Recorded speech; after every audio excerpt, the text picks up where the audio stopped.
What is going on, Fantasy Alarm Nation? My name is Justin Fensterman, along with James Grande, and it's time to dominate some DFS hoops. Heading into this 9-game slate here on Friday night. Jimmy Grand, how are you? First off, Fensty, happy freaking Friday. The work week is now coming to a close with this live stream. You have jokes, Grande. The work week coming to a close. You're funny. You're a funny guy. Thanks. I do. I'll pat myself on the back there, but yeah, man, I'm excited to be here. Nice 9-game slate. Thanks to DraftKings adding in Denver, Cleveland. They didn't have it on the slate last night before John and I podcast, and now they do. So nice little 9-gamer we have on tap here, Fensty.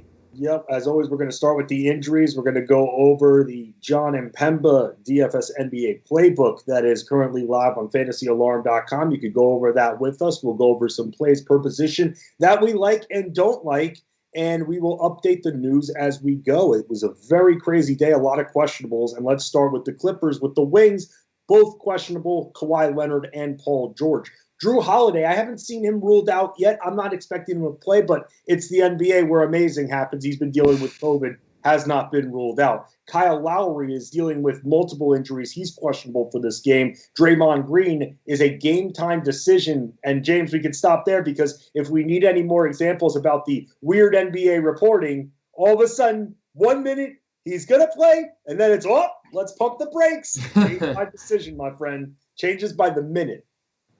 Literally by the minute. It was actually under a minute. If it was the over under was 30 seconds, it'd be under there. So yeah, I think he's gonna play, but we'll have to wait and see. At least we'll know, Fancy, with that game tipping off at 7. Yep, we'll know soon enough. Other injuries: Mike Conley is questionable with that hamstring injury. Will Barton is questionable. Dylan Brooks also questionable. Paul Millsap is out. Nick Batum is questionable with a concussion. Steven Adams is questionable with an ankle injury. DeAnthony Melton still dealing with that shoulder. He is questionable. And Luke Kennard also questionable with the knee. Taurean Prince is out. James Wiseman out. Gary Harris out. And Shake Milton is doubtful with the ankle. And that is what we're looking at going into tonight, Grande. So without further ado, should we talk about some high-priced guards? Yes, sir. All right, then let's start with who we have up top here because, as always, I would love to start Stephen Curry. But when I'm looking at this game, does it have any blowout potential? And do you worry about that when considering Steph tonight? I mean, we're not talking about the Golden State teams of old. And the Magic are seemingly getting healthier day by day. Fournier's back. Carter Williams is back. Ennis is playing. So I don't know if it's necessarily a blowout. I've been playing Steph pretty much every night, Fencey, and I keep saying it. I'm going to keep saying it. This is as good as he's ever looked. Shooting the ball as well as he ever has other than last game. And he goes 8 for 25 and he still puts up 57 fantasy points. That's just the type of play we're getting from Curry this year. And it's just been tremendous. So I think you can go there. The length of Carter Williams, could it give it Curry issues? Sure, but it doesn't matter when he's going. So I don't think there's a blowout here. I think this game is pretty sneaky, whether Draymond plays or whether he doesn't. So I definitely have interest in Curry. And I think more people likely go to Trae Young. And I guess our ownership projections don't show that, but Trae Young's a lot cheaper. He's in a really good matchup against Boston with no Marcus Smart there to defend him. So I prefer Curry to Trae Young up here at the top tier. Yeah, no, I'm with you. I'm looking at both. I mean, both are in fantastic spots. Right. Now, if we don't want to pay top dollar, who else can we look at? Because you and I talk a lot about lineups, and in John and Pemba's playbook, Ricky Rubio, we've been talking about Minnesota. The Wings have been able to score. Even with Towns back, they've still been able to produce. Guys like Malik Beasley, been able to produce. No D'Angelo Russell. But what about Rubio? What are your expectations? And you have a price difference on FanDuel 53, whereas on DraftKings 62. Would you pay for him on both sites or even at all? Yeah, I would probably consider him on both sites. Obviously, the FanDuel price is more appealing, right? But we get a lot from Rubio outside of scoring. He's a good rebounding guard. He's obviously a very good passer. So we have at any time triple double upside on DraftKings, and that's why he is priced the way he is over there. If the shot is falling, Fensty, we can get a really big Rubio night like we saw the other night. So his upside is surely contingent on how well he's shooting the basketball. But I think this is a spot that, warrants the paying for Rubio. So I do think he's fine at 62. I definitely think he's fine at 53. I really have a lot of interest in Rubio, and if we're going to get him at that ownership, I mean, it's elite. And I don't want to skip over Chris Paul because I love Chris Paul tonight. I love attacking the Pelicans this year. They've been dreadful defensively. They're 27 defensive rating as a team. This is a giant total. And it's something I mentioned last night in the podcast where, I think a lot of people look at Devin Booker tonight. Chris Paul has been better in terms of fantasy production. Devin Booker is obviously scoring the basketball at a very high level right now, like we know he can. But Chris Paul's doing everything. So I have a ton of interest in Chris Paul at 7,700 against the Pelicans. Yeah, even grabbing almost 5 boards per game as well, helping out. I love my guards who rebound. It's a great matchup, so I'm with you there. So before we move on, any others that we like for value standpoint? And we again, by the way, something I want to just bring up with Rubio quickly.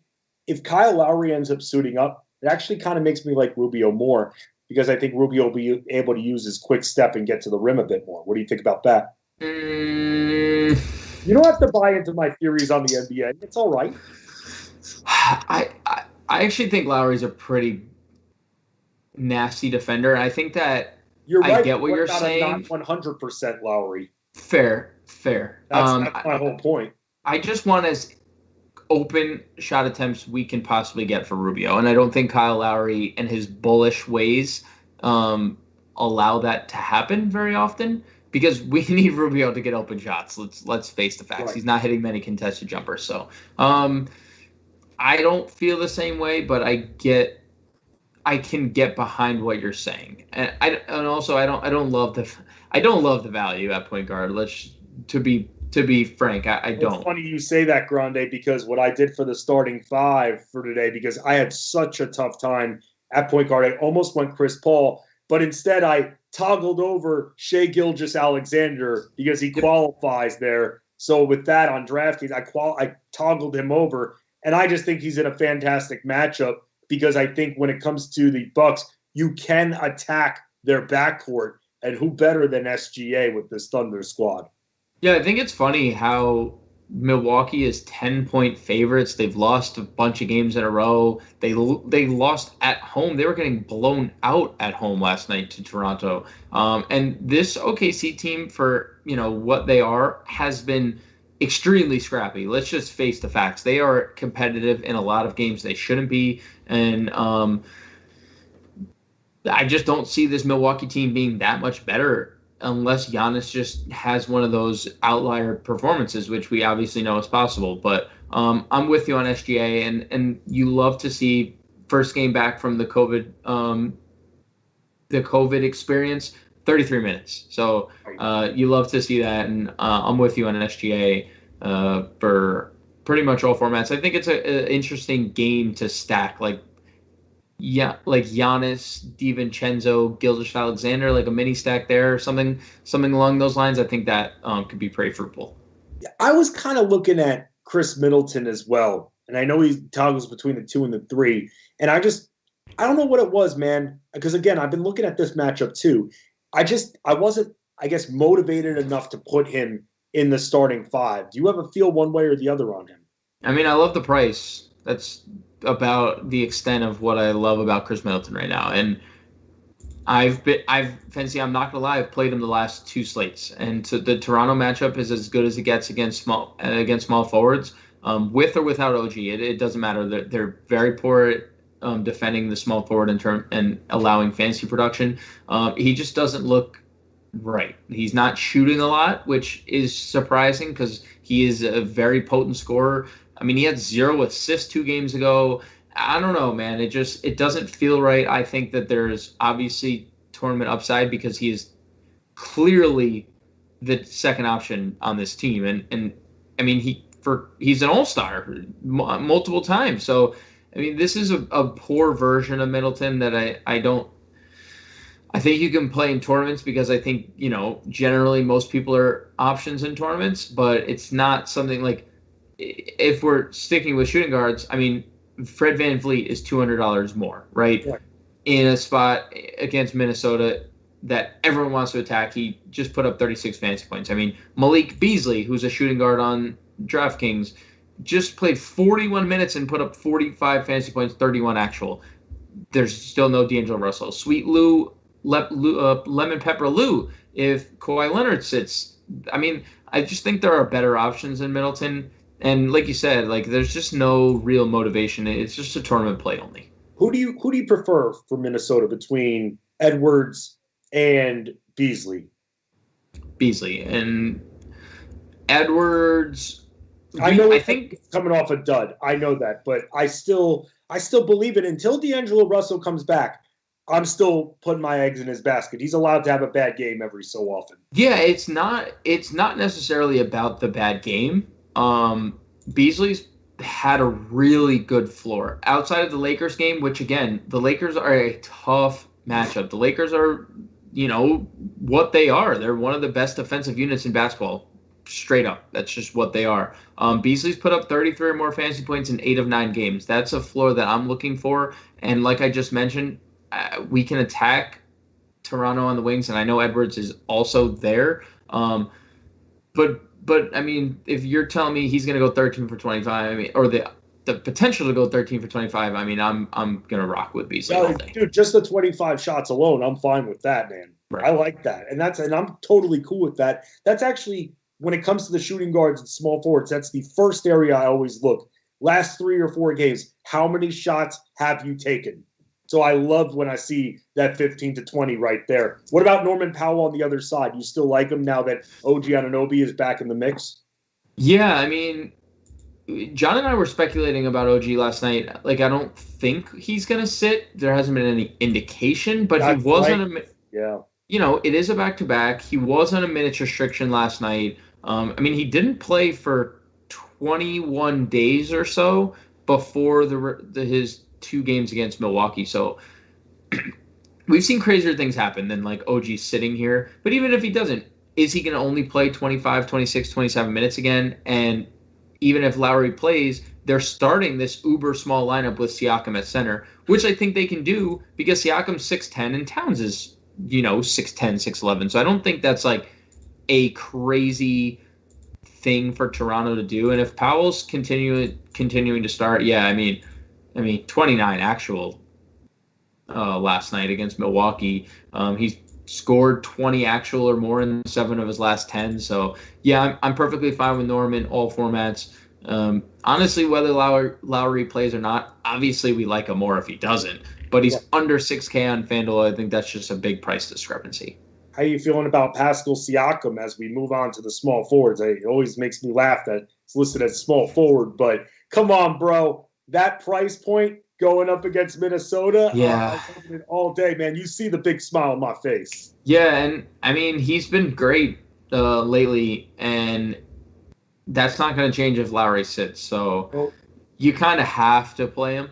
I think if Lowry ends up sitting and you have a chance to pivot to Siakam later on in the evening, it's just a pivot you want to make. And honestly, like you mentioned, this is a price point we could play with Kyle Lowry. I mean, we're looking for 38 or so fantasy points just to hit 5X. I mean, let's go down the log. He's given us 48, 51, 42, 33, 40, 53, 37, 65 in his last 8 games. He has failed to hit 38 twice, and he's gone for 54 times over that span. So I'm all in on Siakam, whether Lowry plays or doesn't, especially considering it's Minnesota and they are they're the 1B to Sacramento's 1A in terms of bad defenses. Right. The one little thing I worry about, and it's a little thing, but we should still talk about it anyway, is if Lowry plays, will the assists for Siakam go down? I know he's been averaging 4.5, but the last few games he's been above that number. He's been in the 6-7 range.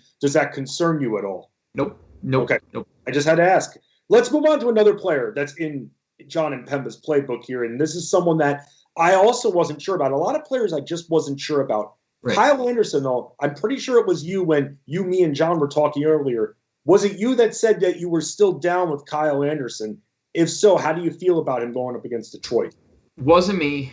John definitely likes Kyle Anderson a lot more than me. And I was actually on Kyle Anderson earlier in the year, but he's burned me every time. And I know you can't have recency bias, but if I can't read a player, if I can't follow that trend, if I can't surf that wave, then I'm just not going to even try.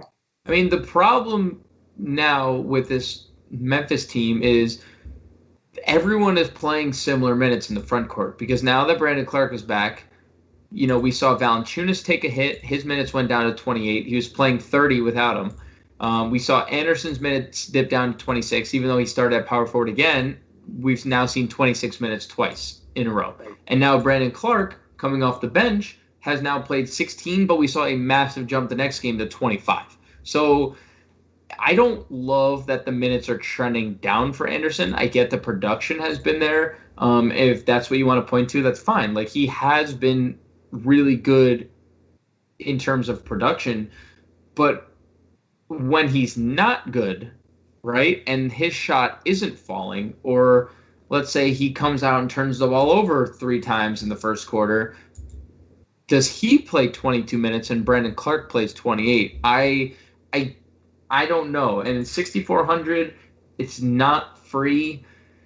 I get the production has been there. If you want to play him in a tournament, I think it's fine because it's Detroit. You know what? Hell no.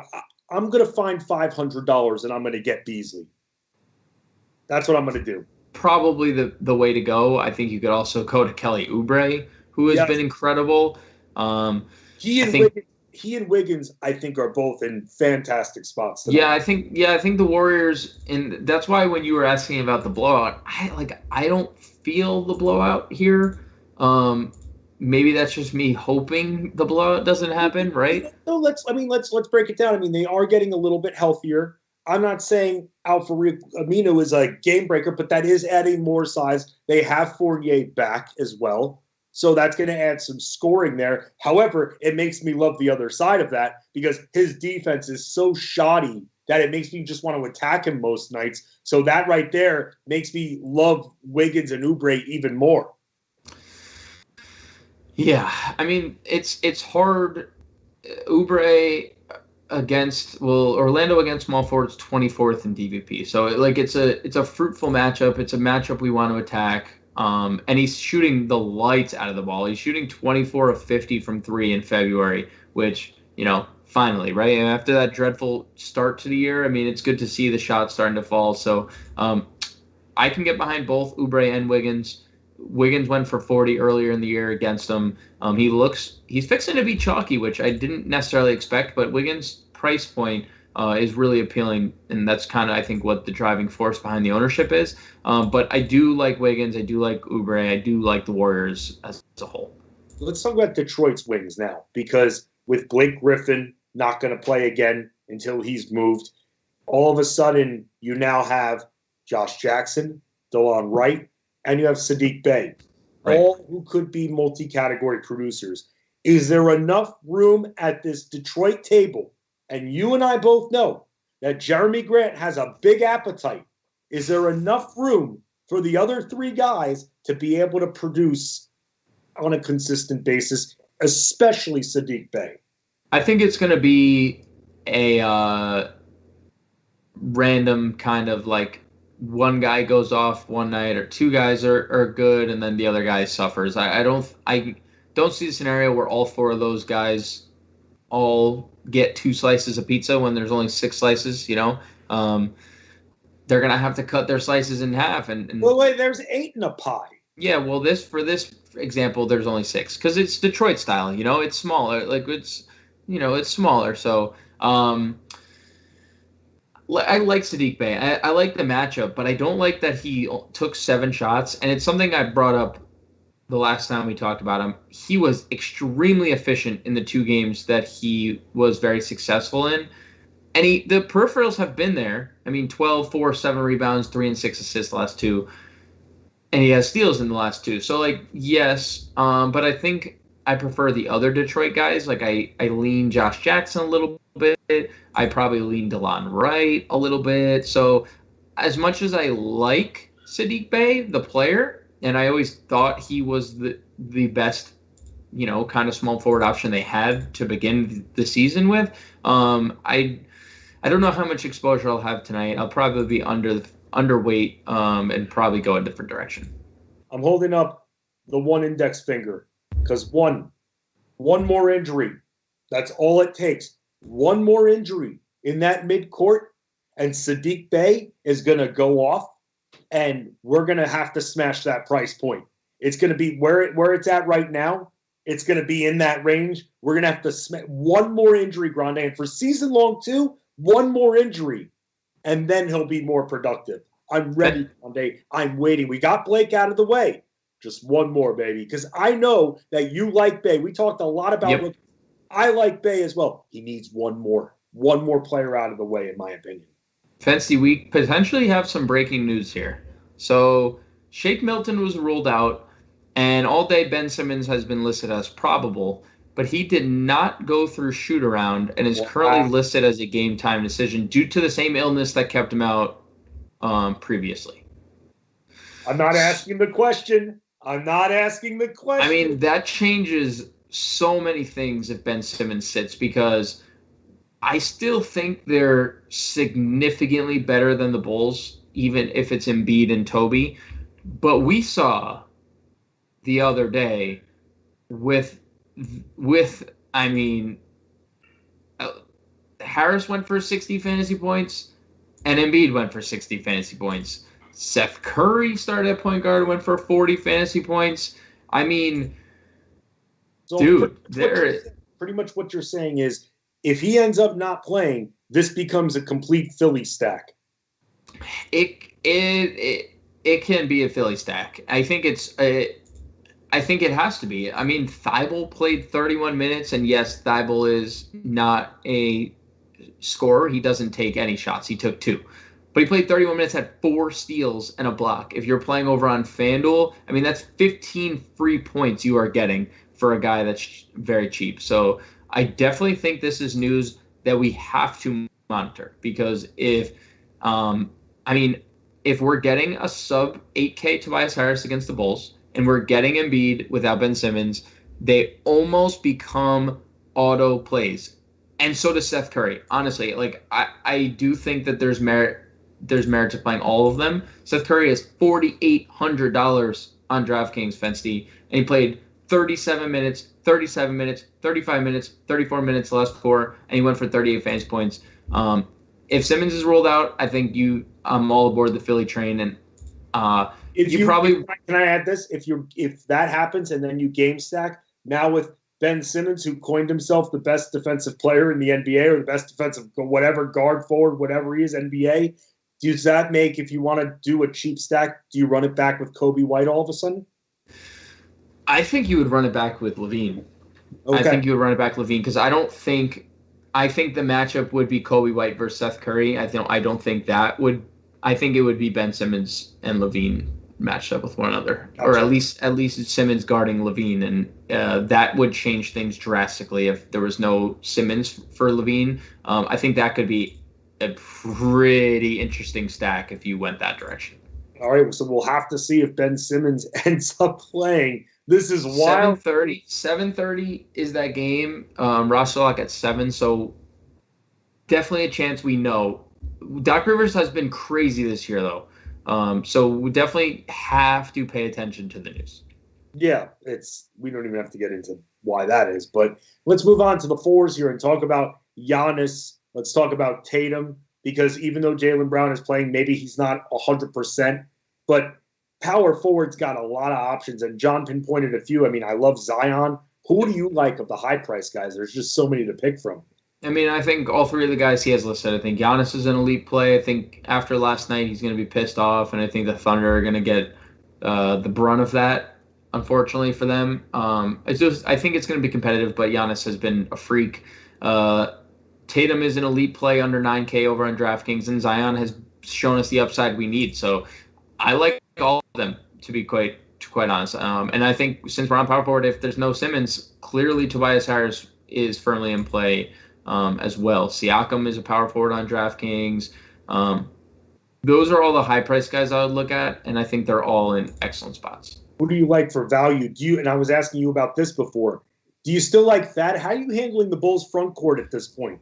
I mean, he has a better matchup. Because he'll avoid Embiid, but he fouled out in 24 minutes. If he gets cross matchup with Tobias, will that happen again? I don't know. He's been really good, Fancy. I can't dispute that he's elite in the steals department. He's elite rebounder for his size. He's a very good passer. He can score. So there's nothing I dislike about that other than the fact that it's Philly. But if we end up stacking Philly, he's definitely someone, if you can't afford LaVine, you could definitely bring it back with Thad Young instead. This Ben Simmons news has really changed a lot of our builds. Sure has. Man, we have to still see. We need the confirmation that he's going to be out, but this report that he's not going through shoot around, that's a bad sign already. Considering he was probable going in as well. Mm-hmm. Man, probable. Not so much probable anymore. Let's move on to centers, the final position here, because, of course, another big name, Jokic, is on that slate against Jarrett Allen. And, so with that, I think that's pretty easy where we're going to go. But because of this Ben Simmons news, all of a sudden, JoJo is right there, man. And even Mr. Towns, I mean, all three are good, but between the two high-priced guys, at this point, who do you like? Is it still Jokic or JoJo? I mean, at this current point in time, it's Jokic. I do believe Embiid could possibly be the best play on the slate if Simmons doesn't play. He was an assist shy of a triple-double. We know the shot attempts are going to be there. We know the rebounds. He had a block. He had 2 steals. He literally does everything, Fancy. He is right up there in the MVP race. If Simmons doesn't play, I am willing to go out on a limb and say Joel Embiid's the best play of the slate. Ooh, there you go. If you're paying up now, if you don't want to go and pay up for either one, and we're suggesting that you do, especially if Simmons is ruled out. So we're not telling you guys to just fade these because both of these guys are in tremendous spots. But a few other guys, if you want to go a little cheaper. Clint Capella, 7,200 on DraftKings is an absolute joke. Who's going to stop in Boston? I don't care who's in, Grande. They'd have a better chance if they signed you because it seems like you have more heart than their front court. But regardless, Clint Capella at 7,200 on DraftKings, man, is a steal. Yeah, I think him and Gobert both are just severely underpriced. And I think this is the third stream in a row, Fancy, you and I have talked about Capella. Well, and how his price is K range, man. It's his price. It's going down, Fensty, and he's producing. And you know what? Let's let it, and we'll take advantage. Because look, if I'm at this point going to choose Clint Capella in this matchup, or even Jonas Valanciunas, who I also like, who's pretty cheap, it's pretty close between the two. But both of them are in good spots, and they continue to be in the 7K range. Again, I think Valanciunas is fine, but I just don't like that his minutes are now capped at 28, and that's why I put Gobert and Capella ahead of him. But honestly, if you aren't spending up and you don't like those guys, there is a perfectly fine chalk center in Willie Hernangomez that we should just indulge in and play. And Instant Adams. I mean, Steven Adams listed doubtful. I don't think he plays. I think this is the one spot you can really attack Phoenix, and Phoenix is a good defensive team. I'm gonna eat the chalk tonight, Willie Hernangomez. He's been quite good this year when he gets some run, Fensty. So and they've been splitting minutes more too. This isn't just injury replacement. They've been actually splitting, and that's because Adams is instant defense. And Hernangomez is the complement, instant offense. He has been really good. as an offensive player for New Orleans. So yeah, I'm putting my eggs in the Hernan goat basket. There you go. You could follow this GOAT, James Grande, at @the_real_Grande on Twitter. You can give me a follow at FenceD Sports. Get in the chat. Get those lineups set. Remember the big story of this whole stream. Ben Simmons did not go through shoot-around after being probable. Missed the game with an illness. Don't know what that illness is. Then was listed as probable going into this game, and now not going through shoot-around. That is going to create a lot of value in Philly. So get in that chat. Get ready to win. We always dominate. No other option. We thank Matt Sells for producing the program, and we just win.